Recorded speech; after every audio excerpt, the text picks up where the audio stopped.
A minor magnitude 3.2 earthquake struck near central Hawke's Bay district, Hawke's Bay, New Zealand, Aotearoa today on February 19, 2026 at 4:02 local time, or on February 18, 2026 at 15:02 Coordinated Universal Time.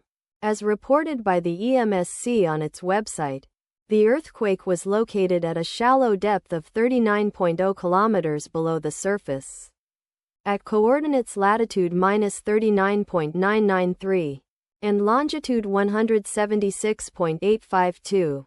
The exact magnitude, epicenter and depth of the quake might be revised within the next few hours or minutes as seismologists review data and refine their calculations, or as other agencies issue their report.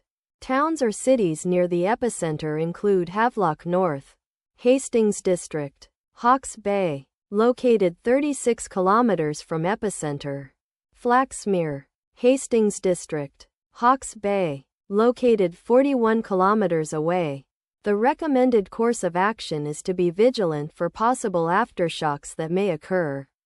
Let us pray that this earthquake will not have a major impact on our brothers and sisters there, and that there will be no more earthquakes. Amen.